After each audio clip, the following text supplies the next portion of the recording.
북한이 경량화, 무인화된 첨단 무장 장비를 개발하기로 했다고 밝혔습니다.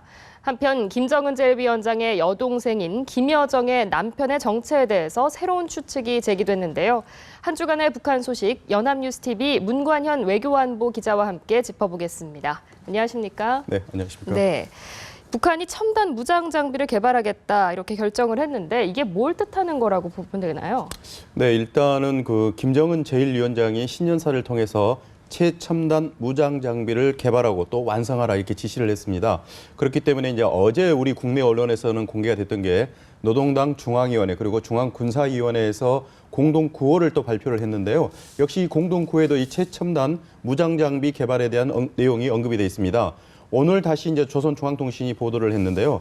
노동당의 정치국의 확대 회의를 통해서 일단은 북한의 경량화, 무인화된 최첨단 무장 장비를 개발해야 한다 이렇게 또 발표를 했습니다. 이러한 걸로 미뤄봤을 때는 북한이 현재 우리가 흔히 이제 최첨단 무기라고 할 때 많은 사람들이 떠올릴 수가 있는데 북한으로서는 현재 개발이 가능한 최첨단 무기라고 할 수 있는 것은 핵, 미사일, 그리고 무인 항공기, 드론 정도 이 세 가지로 이제 압축이 될 수가 있는데요. 네.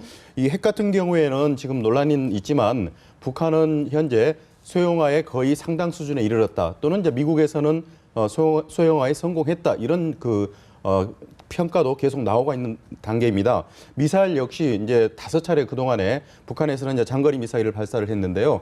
2013년 11월에 당시 이제 장거리 로켓 은하 3호를 발사함으로 인해서 북한의 이제 미사일 역량은 미국 본토까지 이를 수 있는 그러니까 대륙간 탄도 미사일 ICBM 수준까지 올라갔다. 이렇게 또 평가를 받고 있습니다. 그렇기 때문에 이 핵과 미사일 또는 이 핵과 미사일의 조합 이런 부분에 있어서는 상당히 위협적이다 이렇게 볼 수가 있고요. 무인 항공기는 그동안 수차례 우리 이제 청와대나 백령도, 동부전선을 통해서 북한의 무인기가 수거가 되면서 확인을 해본 결과 매우 조잡한 수준이기 때문에 북한이 앞으로는 이 부분에 대해서는 성능을 개선할 대상으로 삼을 만하다 이렇게 볼 수는 있는데요. 현재 우리를 위협할 정도는 아니다 이렇게 볼 수가 있겠습니다. 그렇다면 그 핵과 미사일에 주목을 해야 되는데 북한이 말하는 대로 이 첨단 무장 장비를 개발을 하게 된다면 뭐 광복절이나 10월 달에 있는 노동당 창건을 이를 과시할 수도 있는 건가요?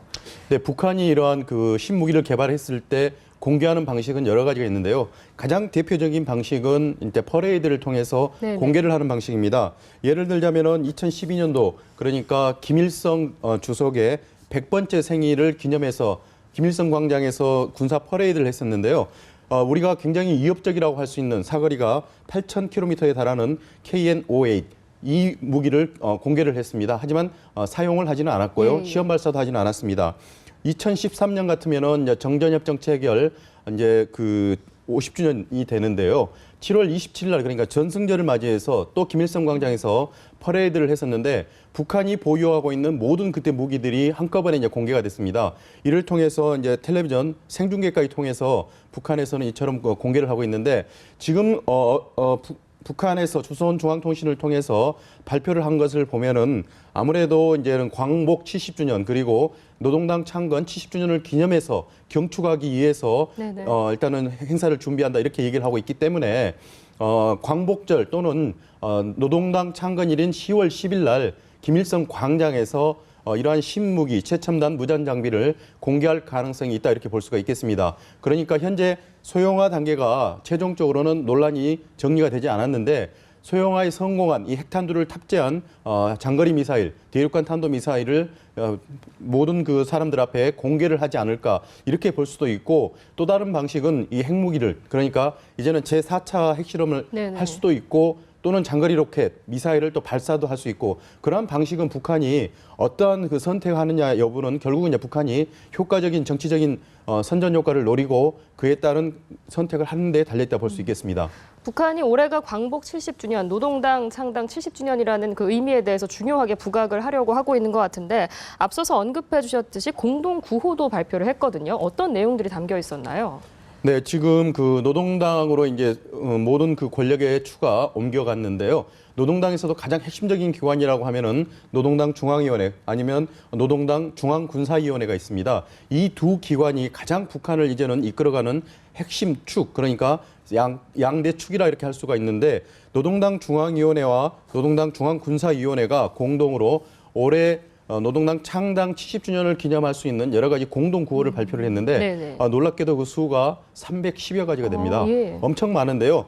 북한 정권이 추구하는 정치, 경제, 외교, 대남 이 모든 분야를 다 망라해서 이런 발표를 하고 있는데 가장 눈에 띄는 부분은 그 뼈를 깎아서라도 네네. 북한 주민들의 생활을 향상을 해야 한다. 이러한 부분들은 매우 관심 있게 지금 보고 있는데요. 네. 주민들이 먹고 사는 문제 이런 부분에 대해서 가장 절실하게 노동당이 그런 부분을 풀어줌으로써 어머니로서 그 이미지인 노동당의 역할을 강조하지 않을까 이렇게 볼 수가 있는데요. 물론 그 노동당 공동구회는 이거 말고도요. 여러 가지가 있는데 주로 약 100여 가지 그러니까 3분의 1 정도는 경제 부분, 민생 부분 또는 먹고 사는 문제 이런 부분을 집중적으로 선전하는 그러한 그 구호들이 많이 이번에 발표가 됐습니다. 주민 생활 향상을 위해서 뭐 뼈를 깎겠다라는 표현까지 사용한 만큼 이게 구호에 그칠지 아니면 뭐 실천으로 이어질지 저희가 좀 더 지켜봐야 할 것 같습니다. 한편 김여정의 남편의 존재 여전히 미궁 속에 빠져 있는데 이번에는 또 새로운 추측이 제기가 됐더라고요. 어떤 내용인가요? 네, 김여정 같은 경우는 1987년생인데요. 그동안에 그 배우자에 대해서 지금 세 차례 지금 국내 언론이 보도를 하고 네네. 있는데요. 일단은 그 많은 사람들이 과연 그 채용의 둘째 아들과 결혼했다 이런 부분에 대해서는 굉장히 비중 있게 당시에 보도가 됐었는데 채용에게는 그 둘째 아들 그러니까 이남 일녀가 있다는 설이 알려져 있지만 하지만 일남 일녀 그러니까 둘째 아들이 없다는 설도 매우 많고요. 그 하나 있는 아들도 사실은 이제 교통사고 후유증으로 몸이 불편하다 이런 주장도 많이 있기 때문에 가능성이 매우 낮다는 것이 현재 정확한 분석이다 이렇게 볼 수가 있겠습니다. 그럴 경우에는 사실 이제 김여정이 북한 언론 매체를 통해서 발표된 바에 따르면은 결혼을 한 것은 분명한데 과연 누구랑 결혼했을까에 대한 궁금증이 끊임없이 현재 꼬리를 물고 있습니다. 가장 지금 현재 많은 그 사람들의 주장하는 내용은 리수용 그러니까 김정은과 김여정이 스위스 유학을 할 때 당시에 스위스 대사를 하면서 모든 생활을 챙겨주고 자금뿐만이 아니라 여러 가지를 당시에 도와줬던 리수용 그 대사 현재는 이제 북한의 외무상인데요. 이 리수용 외무상의 조카하고 결혼하지 않았냐 이렇게 주장이 나오고 있는데 네. 아까 말씀드린 대로 스위스 유학을 하는 과정에서 김여정과 함께 스위스에서 해외에서 시간을 보냈기 때문에 유달리 서로에 대한 친밀감이 있을 것이다. 또 그리고 이에 있어서 가장 제동을 걸든지 지지를 해줄 수 있는 사람이 김정은 제1위원장 오빠인데요. 같이 해외 생활을 함으로써 서로에 대한 친분이 있기 때문에 충분히 수용할 수 있는 상대가 되지 않았을까 이렇게 보기 때문에 현재로서는 리수용 외무상의 막내 동생이 있는데 막내 동생의 아들과 결혼했지 않을까 이렇게 보는 분들이 현재 제일 많습니다. 네, 언제쯤 그 정체가 확실하게 밝혀질지 궁금합니다. 그 한편 한성열 전 주 유엔 북한 차석 대사가 북한 외무성 미국 국장으로 자리를 옮겼다고 하는데 이건 어떤 부분에서 우리가 주목을 해야 되는 겁니까? 네, 최근에 이제 북한 최고위층에서 의미 있는 그 연쇄 인사 이동이 있었는데요. 가장 중요한 것은 그 김정일 전 국방위원장의 가장 강력한 정치적 라이벌이 김평일이었습니다. 네네. 김일성 주석과 가장 많이 닮았는데 이복 동생이거든요. 그렇기 때문에 김정일로부터 많은 견제를 받아서 폴란드 대사를 무려 17년을 했습니다. 이 오랫동안 그 폴란드 대사를 했던 김평일이가 최근에 체코 대사로 자리를 이동을 했는데요. 연쇄 이동이 일어난 것은 외무성에서 미국 국장을 하고 있던 리그니가 이 김평일의 후임자로서 이제 네네. 폴란드 대사로서 이동을 하게 됐는데 그동안에 이제 뉴욕에 있는 유엔 차석 대사로서 역할을 했던 한성열 차석 대사가 이 리근 국장의 후임으로 지금 이동을 했습니다. 그러니까 리근 국장 같은 경우에는 한성열에 앞서서 유엔에서 차석 대사를 했었는데요. 복귀를 해서는 북한 외무성에 미국 국장을 했고요. 그 후임자인 한성열이 다시 복귀를 해서 전임자인 리근 국장의 자리를 이어가는 예. 이러한 연쇄적인 그런 이동을 볼 수가 있는데 대미 라인이라고 할 수 있는 북한이 내세울 수 있는 미국과 통하는 이러한 외교 라인 중에 가장 대표적인 게 리근하고 한성열이거든요. 이렇기 때문에 아주 오랫동안 미국 사람들과 접촉을 했기 때문에 이제 북한이 만약에 미국과 대화를 원하거나 또는 대화 모드로 전환을 할 경우에는 미국과의 연결 고리가 있어야 되거든요. 이럴 경우에는 그 리근에 이어서 한성열 차석 대사가 북한 외무성에 미국과의 연결 역할을 하는데 무난하지 않을까 이렇게 볼 수가 있습니다. 현재는 그 북한과 미국 간에 굉장히 대립각을 세우고 있는 상태인데 향후에 이러한 그 대립각의 대결 구도가 모드로 전환이 될 경우에 한성열 그 미국 국장의 역할이 굉장히 있지 않을까 이렇게 또 기대를 하고 있습니다. 지금은 뭐 북미 관계가 냉랭하지만 향후에라도 대화 분위기로 넘어가면 이 한성열 미국 국장의 활약을 또 기대해 볼 수 있을 것 같고요. 한편 대한적십자사가 북한의 분유를 지원하겠다 통지문을 보냈었는데 북한이 아예 그 통지문을 수령을 하지 않은 상태죠. 네, 설을 앞두고 이제 대한적십자사 같으면 인도적인 지원 차원에서 북한에 분유 25톤을 이제 지원하겠다고 전달을 했는데요. 현재 우리 남북 간에는 판문점 연락관 채널을 통해서 이러한 의사를 전달을 하는데 북측에서 수용 자체를 거부를 했습니다. 일단 답을 주지 않은 건데요.